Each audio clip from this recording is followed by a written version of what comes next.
Hey humans, how's it going? Susan Ruth here. Thanks for listening. This is Hey Human Podcast. You're a human, I'm a human. Everybody is a human too. Except for dogs and cats and birds and things. Anyway, hello.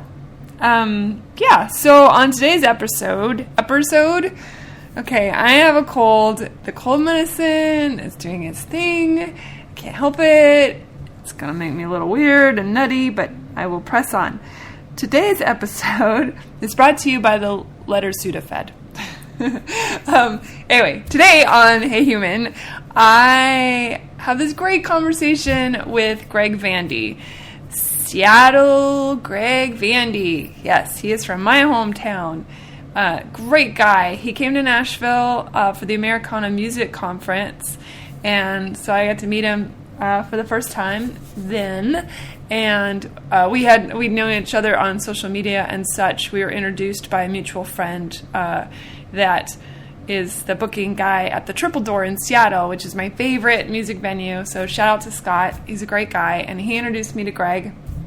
And because Greg was coming to Nashville for the Americana conference and thought, it's always good to have a friend in the city that you haven't been to. So met Greg, we hung out, he did some panels for the Americana Fest, and he DJ'd while he was here, which is super cool. And anyway, he's just such an interesting guy. He wrote a book called 26 Songs in 30 Days, Woody Guthrie's Columbia River Songs and the Planned Promised Land in the Pacific Northwest. How's that for a title? It's very long. It's not as long as a Fiona Apple album title, but it's pretty darn long. He also is the curator and creator of American Standard Time, the radio show on KEXP, which is 90.3 in Seattle, and is arguably, I would argue it, the best radio station in the nation. It's such a good radio station. If you haven't tuned into KEXP, do so. It's on the internet, so you can listen to it no matter where you are in the world. And if you're in Seattle, you already know about it, so I don't need to tell you. Anyway, so we talked about Woody Guthrie, which is, I had no idea he was such a fascinating person. I mean, obviously I knew his music because I'm a musician, and, I knew who he was, and I know his stories, and I know This Land Is Your Land, and all that good stuff. But it's an interesting historical figure for sure. But it's not all we talk about. We talk about all sorts of things. We talk about music and life and all the good stuff. So I hope you enjoy it. I know I did. Greg is a cool dude, so it was great to sit and chat with him. I wanted to say in the next couple weeks there's going to be some pretty interesting episodes coming up, so make sure to tune in. I don't usually, give the hint of what's to come, but honestly, there are going to be some good episodes upcoming. Not that they're not all good. You know how I feel about this. I love every single one of them, because I love all the humans and all the conversations and learning about all this stuff. It's great because I always had to research stuff, and I'm learning so much about the things and the stuffs, and it's awesome. Speaking of which, every time I have one of these episodes, those of you who know. Those of you who don't know, I'm about to tell you, on heyhumanpodcast.com, I do little blips about my guests, and then I also do little blips about historical people that I find interesting, or that maybe we talked about in the podcast episode, or somehow it's related, that kind of thing. And so check that out for sure on the links page and the humans page on heyhumanpodcast.com, and also on facebook.com/heyhumanpodcast. You can like that page. That'd be awesome. And then I have instagram.com/heyhumanpodcast. And I try and pluck people out of history and stick them up on there and write a little blurb about them, or I take someone else's copy and credit them, of course. Anyway, so that's interesting. If you find that stuff interesting, please check it out. Please follow and like and all the things you do on the social medias. And I'm on iTunes under Hey Human. Rate it, review it, tell your friends about it, subscribe. It's all good. That would make me very, very happy. And for you with the Google phones, have Podbean, so I'm on Podbean. So if you go get the free Podbean app and download it onto your Google phone, you can listen to me while you're driving in your car with your earbuds in, or while you're working at your desk on your worky things. So, or when you're out for a walk or a stroll somewhere, you know. A walk and a stroll, I feel like those are two different things. The pacing is much different. So anyway, that's all I've got for y'all. If you want to reach out to me, Susan at heyhumanpodcast.com. I'd love to hear from you. If you know somebody cool or interesting that you think I should talk to, shoot me a line and let me know who that person is. Or maybe it's you and I want to talk to you, you know? So, yeah, that's all I got. Have a wonderful wonderfulness, and thanks for listening. I really appreciate it. Bye. Here's the episode. Not bye for real bye. Bye as in enough of me talking. Okay. Bye. Greg Vandy, how are you today, sir? Hey, hi. Hello. Hi, Susan. How are you? Thanks for being on Hey Human podcast. Thank you. You're very, very cool dude, man. You came to Nashville. We got to meet in person. We had a big time while you were here for the Americana Festival. That was a fun dinner. A couple of my friends, they loved you. They thought you were hilarious. That was fun. That was super fun. So I'm sorry. I'm sipping coffee right now. Well, you are in Seattle. I think that's part of the Oh my God! Hey now. That's the way things are. Hey, I'm from Seattle. I was raised up on good coffee. I understand. Yeah. There's some decent coffee here in Nashville. Yeah, there is. It's everywhere now. Did you make it to Crema when you were here? That's my favorite. No, I couldn't really get to a lot of places because I was, taking the Uber around and stuff, and I had to go to places and be somewhere all the time. Yeah, you had a lot of people pulling on you for sure. Yeah, it was really fun, though. Yeah. It's really great to have people want to listen to what you say. That's just an amazing thing. So I was on some panels and did some book readings, and people sit there and listen. Who would have thought? It's great. All right, so you do the Roadhouse. It's American blues and roots music on Wednesdays, 6 to 9 on Seattle's KEXP on Wednesdays. Yeah, and it's also available on the archive, too, so you can listen to the show anytime you want by going to kexp.org and then just choosing the show or the time or my name, and you can find it whenever you want. Yeah, and I'll put a link to it on my Hey Human podcast website, too. And you're also a DJ, which is so cool. Yeah, I DJed last night at this New Orleans Food and Funk Fest thing, which was pretty interesting. That's hard to say. Yeah. Food Funk Fest. Yeah, that's pretty fun. And most importantly, you are an author of the book 26 Songs in 30 Days. I wrote it down so I didn't screw it up. Woody Guthrie's Columbia River Songs. And it's on Sasquatch Books. And that just came out. Yeah, it did. You forgot part of the title. Dang it! It goes even longer than that. So, what is the full title? Someone told me it was called metadata when you have a lot of words for your title. So you got the title right, but you forgot the part about and the planned promised land in the Pacific Northwest. Oh, I did forget that part. Yeah. That's kind of it's sort of an important concept because it's really sort of the purpose, the reason why Woody was hired to be a commissioned songwriter. Right. Was to promote this idea, this very high rhetoric idea of a planned promised land in the from Northwest. the Bonneville Power, right? So it was like they were trying to sell New Deal projects. This is like late 1930s, and 1941 was the actual year where Woody was hired to write the songs. But the whole thing was based on trying to sell the consumer, the public, the idea of public power and irrigation for the Columbia Basin and these sort of things to help solve the Dust Bowl crisis and the Depression in general. Yeah, and he was, as we like to say, a hungry songwriter, raising some kids. He was in California, and they approached him. They were trying to put a pleasant face, a approachable face on this big idea. Yeah. Yeah, it's a very big idea. The idea of the Grand Coulee Dam was sort of a national curiosity back in those days, because it was literally the biggest thing man had ever done, and it was just a very massive project in scale and in size and in sort of the concept of it all, and so Woody was intrigued by that, and it also would directly benefit his people, the migrant people who were leaving the Dust Bowl area looking for a new opportunity, a new start, and a chance in the world, and so Woody felt this was a great idea, and it helped his people, and he needed a job first and foremost. Yeah.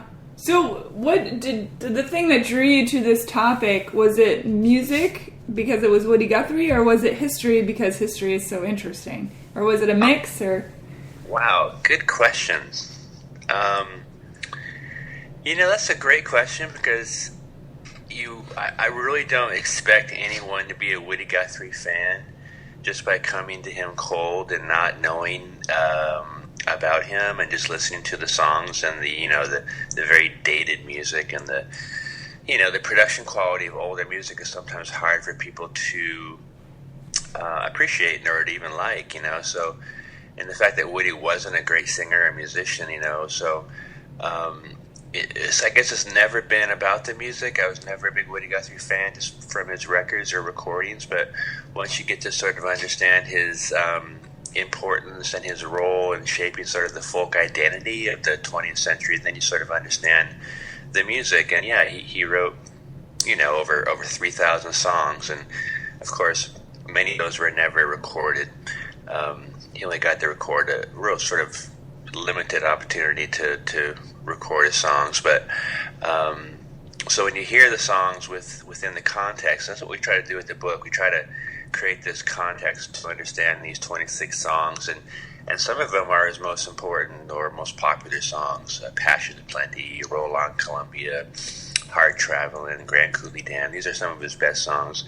But then I also came about it from really being a history guy. I really like history, not in any sort of academic or professional way, but just always have been curious about where things come from. And I always kind of think when you discover something great and interesting, I always think, where did that come from, and is there more, right? So with music, I always think, wow, that's a great old song, usually from the 60s or whatever. Then I kind of go back farther, because they always come from somewhere, earlier. Yeah. History is fascinating. It's funny because I remember being a 9th grader sitting in my history or civics class just thinking, kill me now. And flash forward to an adult, I can't get enough of it. Yeah.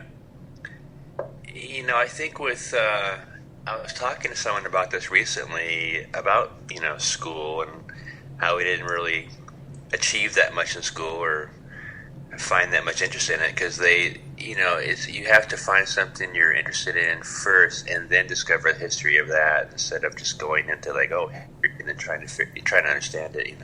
Yeah. Well, I think you have to have lived some history in order to appreciate history, and perhaps that concept's lost on a young person because they don't have any history yet. They don't really have a sense of where they came from, because they're more in the present than an adult is. Absolutely. So that's agreed. Yeah, that's totally where that is. So is folk and Americana genre? I put that in quotes because anymore I don't even know what genres mean. I think they're so. Oh my God! They're so bastardized at this point and incestuous. So. Yeah, at Americana Fest, that was my whole deal. It's like, I understand the need for genre titles, and I get why we have to use them. But the music, the good music, always lives in the middle of these categories, right? That's where the good stuff is in the middle, in the cracks of country and folk and blues and gospel. All of our favorite groups from the old days, the 60s, like Bob Dylan, the Byrds, Graham Parsons, they all made music that was in the middle of those things. And back then they didn't know what to call their music because it didn't fit the traditional genre titles, but so it's hard. I was trying to say that the whole time when I was in Nashville, because there's all kinds of new bands, new artists that are making this music that's in the middle, that's really great, but it's hard for people to sort of sell them because they're sort of hard to categorize. Yeah, that's probably one of the worst questions that a person can ask a musician is, well, what genre are you in, or what is your music? And trying to describe that is always a difficulty. I know. It doesn't really come with markers. There's ideas, well, there are cousins to what you're doing, but not necessarily dead on. This is what this is.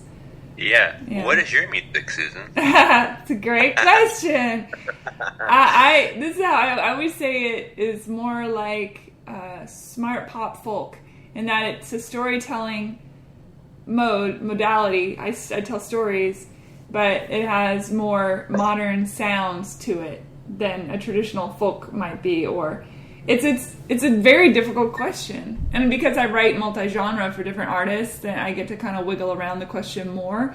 But my own music that I do, I would consider it storytelling pop, I guess. I'm not really even...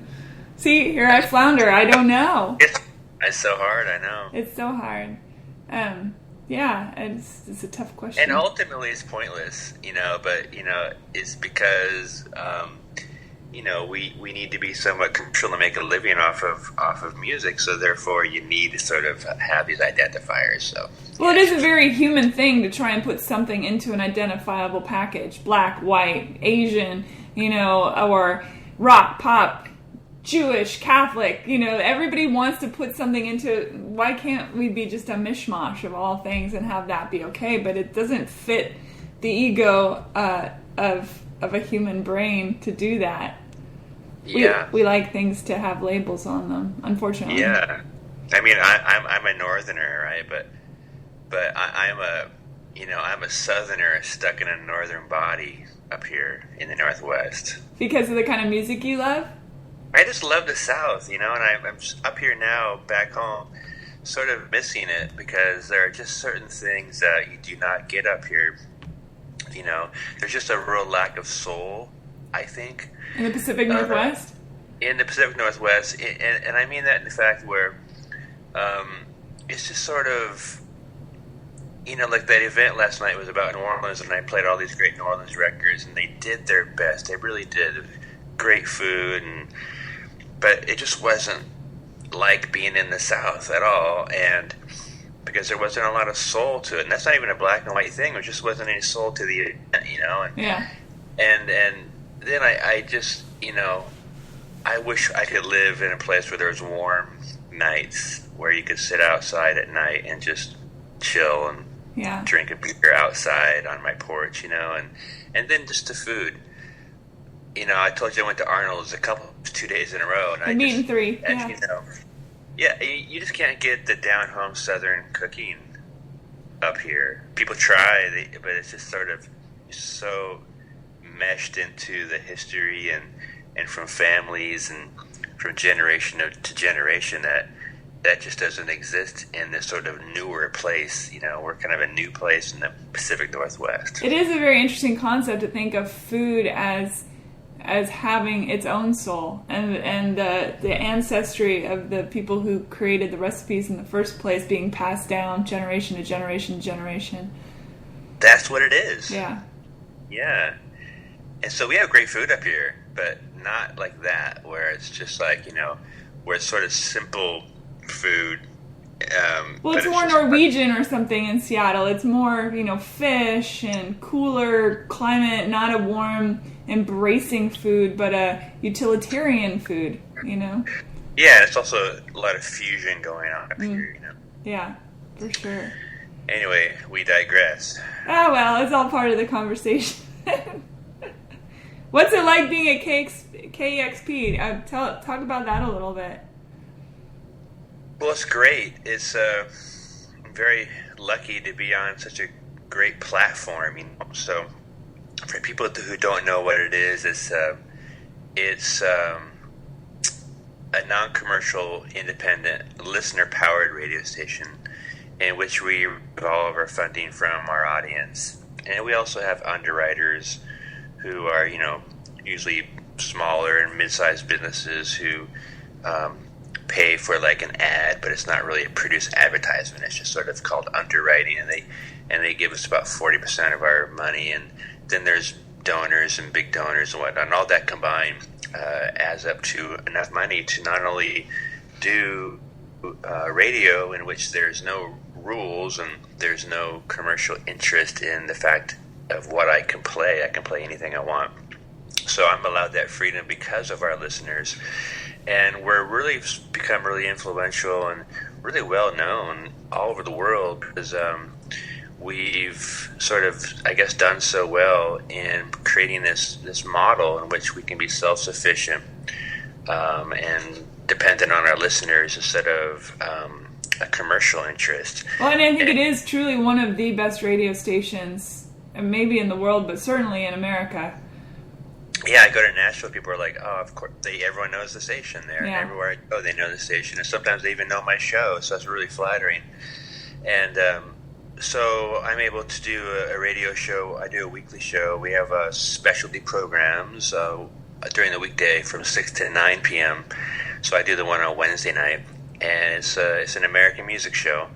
And because of what I just described, I can be the lone curator and play exactly what I want. And over the course of like 16 years, it's funny. It's like I'm like an artist or musician myself, in which I can create a sound of my own based on the songs I pick, right? Mm-hmm. So I play new music and old music, and I mix it together. So the sort of theme of the show is just music based on traditional American forms, but of course that can be like the original recordings of the 1920s, 1930s, to the folk and blues revival of the 60s and 50s, to these current groups that are doing the exact same thing people did in the 50s and 60s. They're just sourcing older material, they're sourcing something from the past and making their interpretation of it. It's really sort of the folk process over and over and over again. And so that's sort of what the show is. And then based on my selection, every week for year after year after year, there becomes sort of a sound that I've developed and that a lot of other shows have developed too.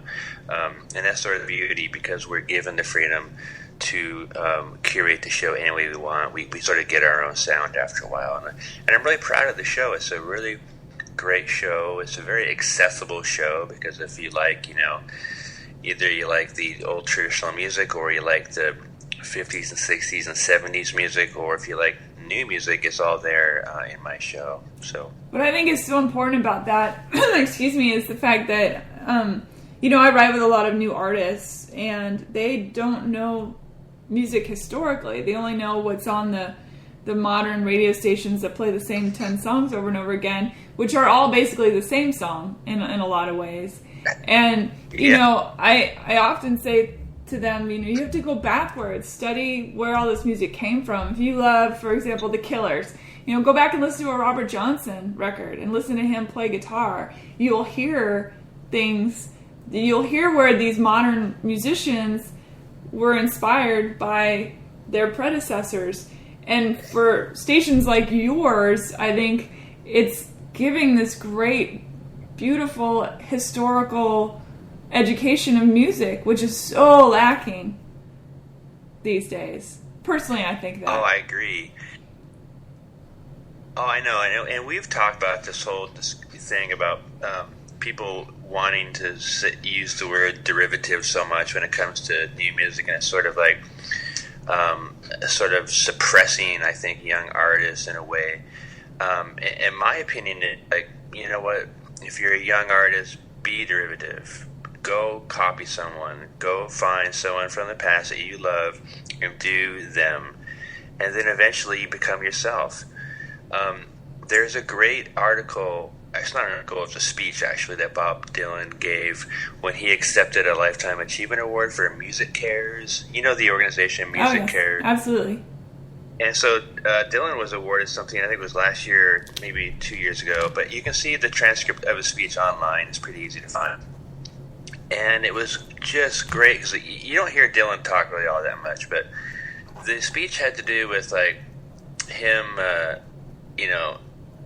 he was remarking how people ask him all the time, how do you write those great songs? How did you write, like a Rolling Stone, or, all the songs on that album, or Blonde on Blonde?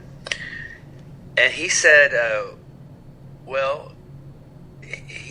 when you do, In the Pines, or House Carpenter, or these old traditional songs that everyone had done for, generations, he said, when you do those songs over and over and over again, like thousands of times over again when you were younger, when he was coming up, then your songs come out of that. I mean, your identity, or your songs come out from doing these old songs over and over again. So it's really interesting. Like, he was sort of admitting, like, he, of course, he's a Woody Guthrie protege too. So I mean, he did Woody, right? He tried to be like Woody, and he, in that film, blanking on the title, the Coen brother film about the based on the Dave Van Ronk story. Oh, brother. Llewyn, the brother, the Llewyn. Oh, Llewellyn. Yeah, Llewellyn. Yeah.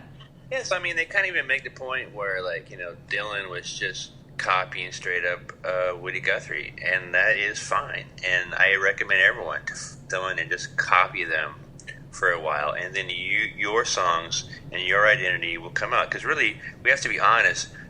When you copy someone, you're still yourself. You can't actually be the person you're trying to copy, right? Because it's impossible. We're all individuals, so your individuality will eventually come out, and your songs will eventually come out. But it's good to have that form to practice on, and to sort of develop. No one is original. You can't It's true. wake up. You can't just start doing something and expect yourself to be original in the first week of doing something new. So you need to find a role model, and whether it's copying or borrowing or being derivative, do that, because then you will become yourself eventually and be great. Well, even the great painters, the masters, they studied their masters. It's true in every form, I think. Yeah, totally. Absolutely. I posted it the other day, and you actually, on my Instagram, you commented on it, and I think it's such a great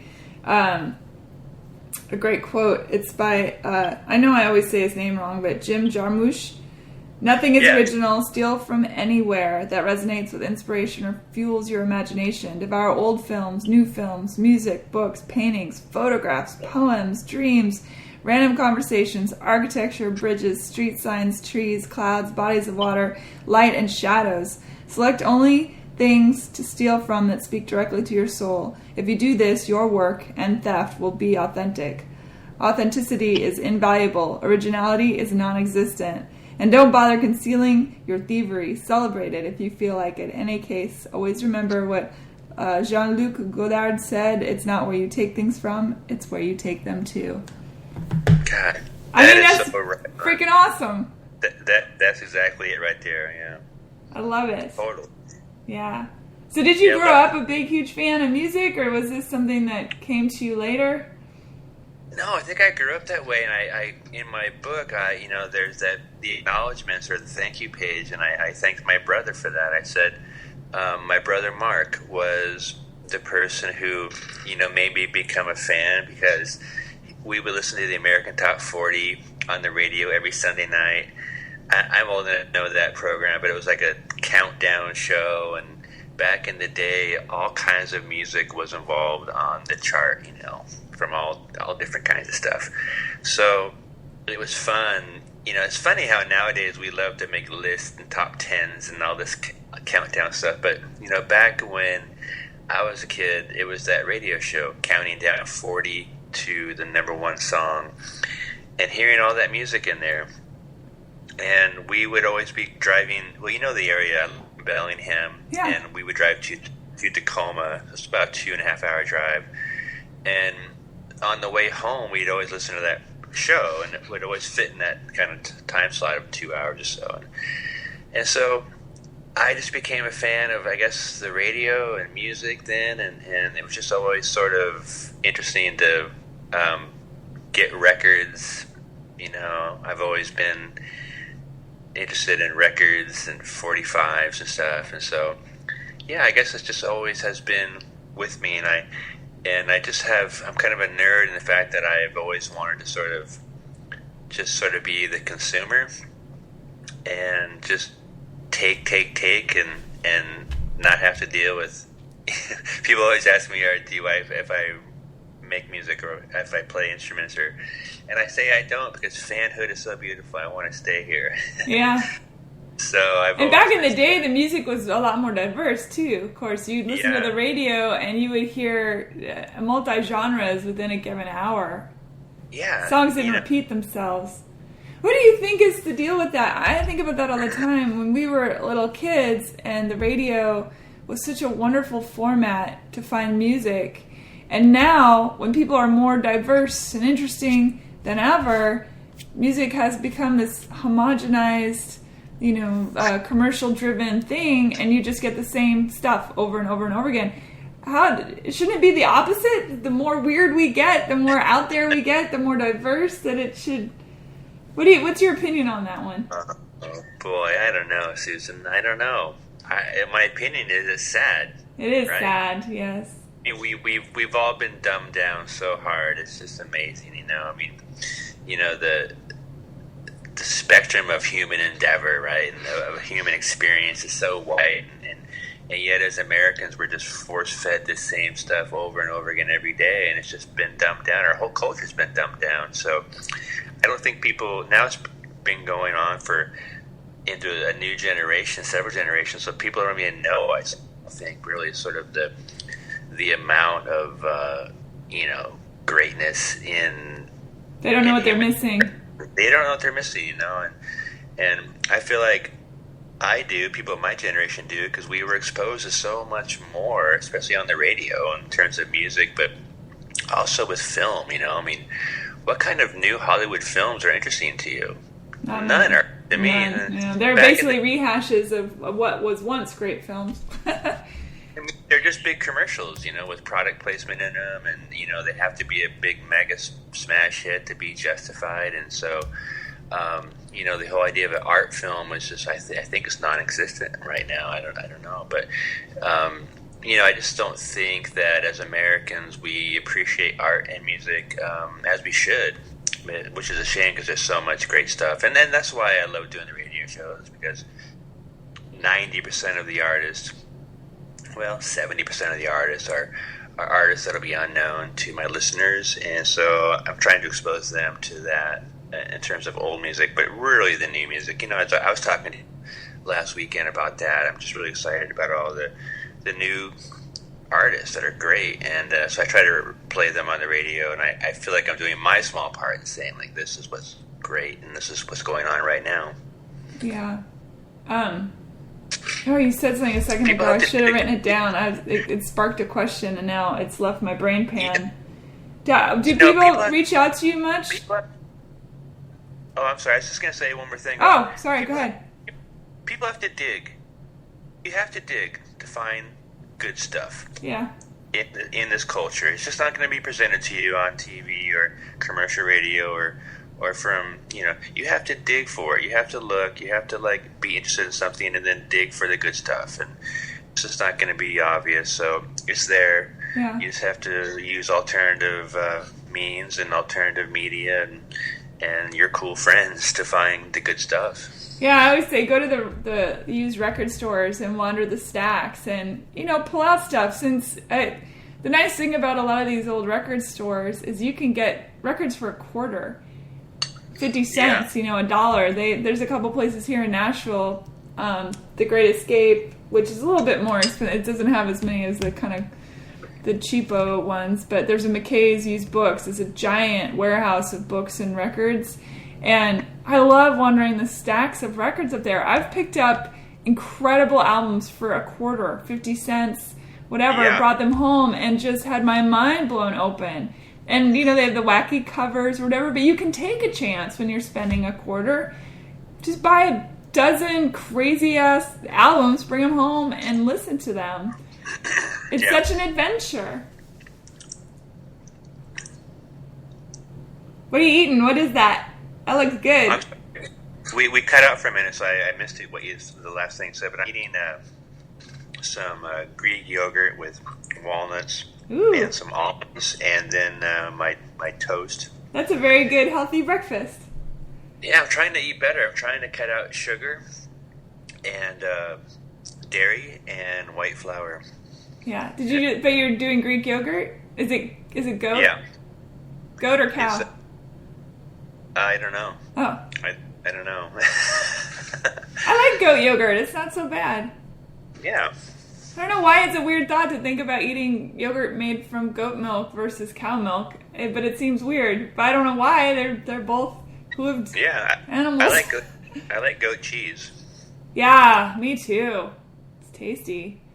So do you get a lot of people reaching out to you from the radio show saying, hey, you've turned me on to this or that? I imagine you get some fans out there that's got to be a nice feeling to know that you're spreading the seeds of creativity and knowledge. Oh, yeah, it's great. Yeah, for people all the time. It's people can contact me during the show on, through an email, but also I'm on social media. So it's great to hear from people. That's why I do it, Yeah. That's the most rewarding thing is for people to share that you've turned them on to some really sort of meaningful music, Right. So I want to go back to the book, the Woody Guthrie book that you just finished and put out. It's on sale now. It is on sale now. That's right. And Sasquatch Books is the publisher. But I assume people can get it on Amazon and all that stuff. I'll put links up for that as well. Oh, yes, it's everywhere. It's everywhere.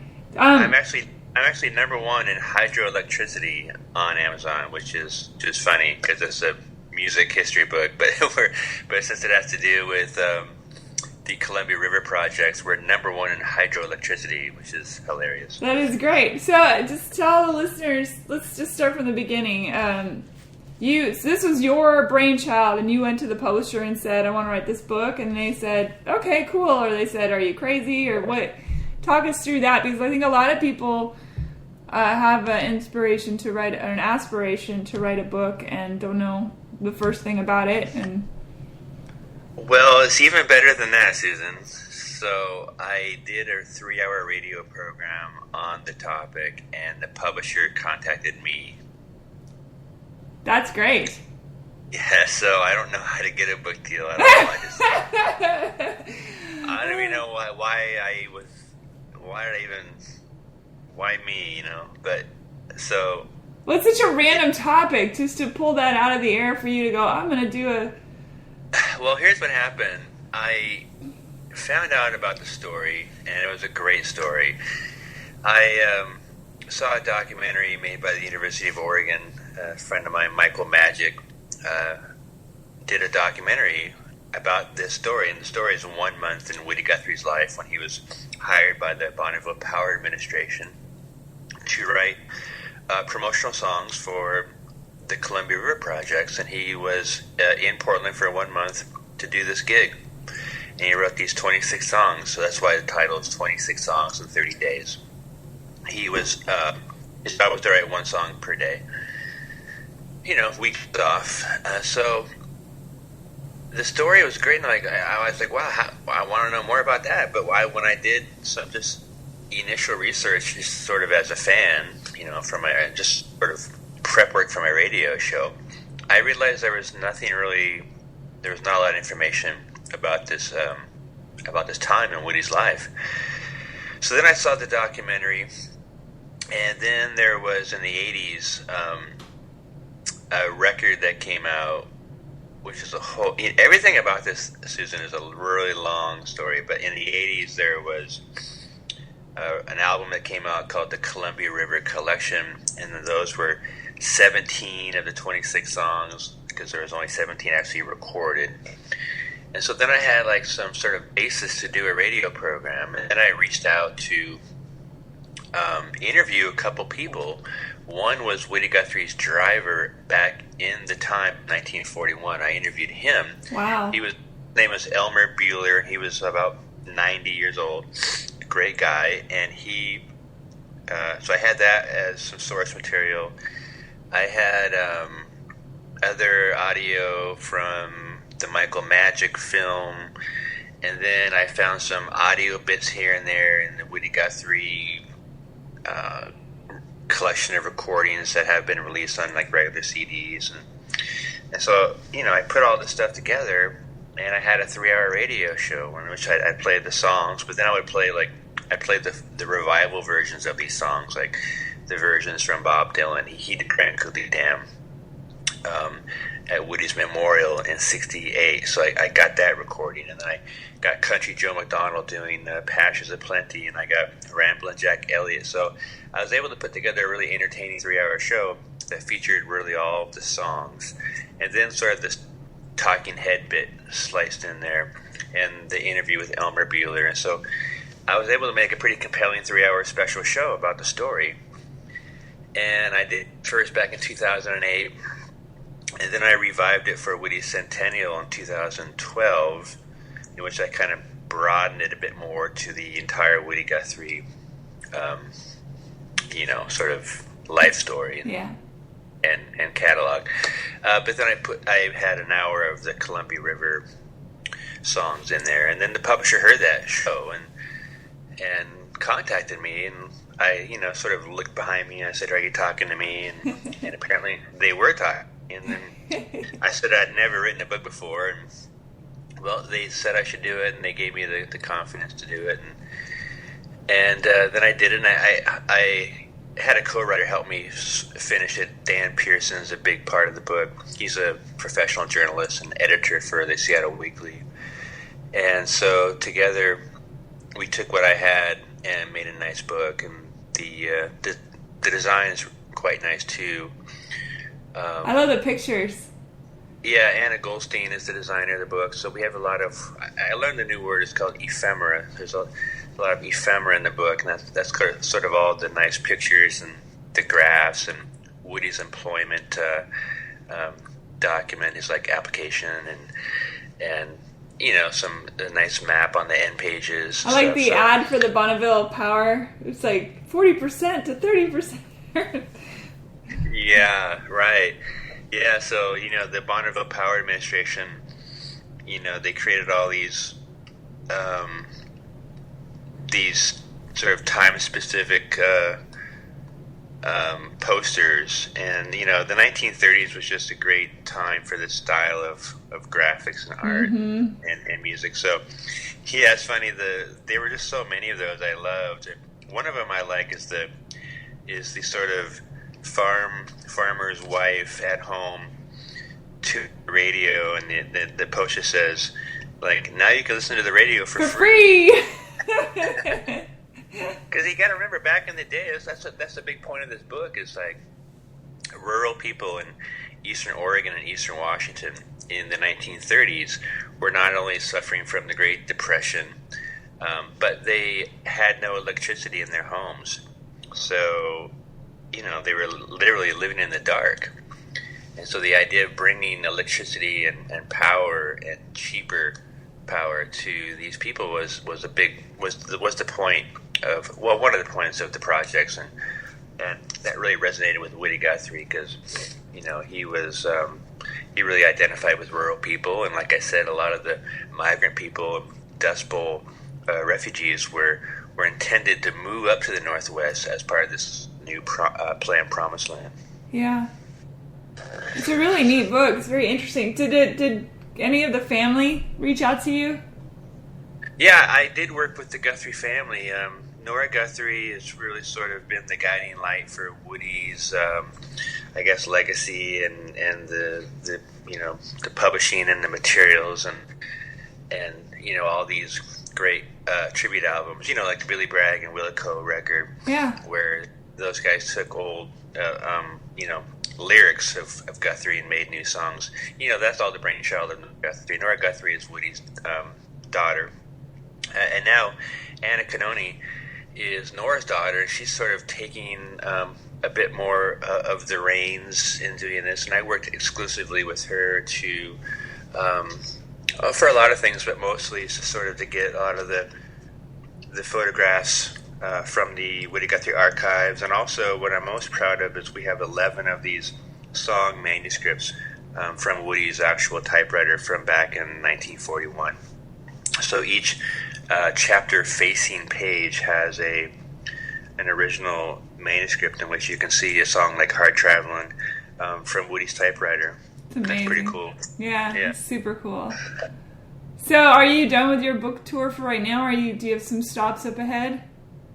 Pretty much. I'm going to be in Tulsa next weekend. I'm going back to the Woody Guthrie Center where I spent a week doing research 2 years ago, and Dina McLeod, the executive director there, is now become my big sister, and she's awesome, and she's invited me to come back to do a reading there, so it's kind of coming full circle, you know. I'm sort of at the end of the book tour stuff. I was in Nashville to push the book as well, and now I'm going to be coming back to Tulsa where it kind of all began, and that's where the archives are. This is a great museum. They're very nice, and part of the museum is the Woody Guthrie Archives, which houses all of the stuff, you know, all of the papers, the notebooks, the drawings. Woody was a prolific artist too. He was a sort of a sketch drawer and sign painter before he became a musician, so he was really sort of a multimedia artist in a lot of ways. And I dig it. The archives holds all that stuff. That's amazing. So what's your next project? Are you gonna write some more stuff? Oh boy, I don't know, Susan. It was painful, you know. I don't know if you know, the book business is funny. It's really hard to make money writing books. So I think it's hard to make money being creative, period, these days. Yeah. So I don't know. I would like to. It had to be the right topic. It was really a long process. I would have to shorten the process if I did it again, because you know, you really can only live so long in advance, and then unless your book sells, there's not much money coming your way. So you have to decide for yourself, how much time can I invest? That's pretty much becomes your free time, but it's all of your time, you know. And then you have to figure if you can make money to get that back, or is it strictly a passion project and you want to do it anyway. You know, everything I do has been a passion project, so I really need to sort of think about what I do in the future in terms of if I have, you know, if my wife will allow me to do a passion project, you know, because my wife has been supporting me through this whole thing, and she's been fantastic. She's a lovely woman, and I also thank her so much for letting me do this book. Yeah, because it's awesome. Something I'm really proud of, and it's great, but you know, I don't know if I can do another one. It allows you to spend more time with your daughter too, though, which is good. Yeah, that's true. Yeah. I think Harry Smith might be a good topic for a book someday. He's another sort of iconic figure that has a Northwest angle. Harry Smith is the guy, really sort of eclectic, sort of cult figure, weirdo kind of guy. He's the guy who collected all the songs that eventually became the Anthology of American Folk Music, which was put out in 1953, which sort of ignited the whole folk and blues revival of the 50s and 60s. So Harry Smith is from my hometown of Bellingham, Washington. Bellingham! So there's a connection there, and no one's ever written about Harry Smith, but that would be quite an endeavor because his life was very, very interesting, and just the music collection was only one small aspect of his entire life. So wow, no one's ever written about him before. So well, that's a great idea, Sasquatch. If you're listening, there you go. Get him on board for the next book. Yeah, I'll need a big advance. So just saying. I love it. Thank you so much, Greg Vandy, DJ, author. What do you call a person that is on the radio anymore? They're not. What are those? What do you call yourself as far as the radio part goes? Are they still called DJs there too? Yeah, DJ. Yeah. Radio DJ. Yeah. Well, I'm a host. Host. And host. Host on KXP. And again, I'll put links for all this stuff on HeyHumanPodcast.com. I do have to know, was one of your favorite shows WKRP in Cincinnati when you were growing up? No. I love that show. No, it wasn't. Thank you so much for being on. I really appreciate it. Yeah, thank you, Susan. It's It was good to super talk to you. fun. Great to talk to you. Great meeting you in Nashville, and I look forward to a long friendship with you. I think you're an extraordinary person. Thanks, Susan. Likewise. And Yay. go, Hey Human. Go, Hey Human!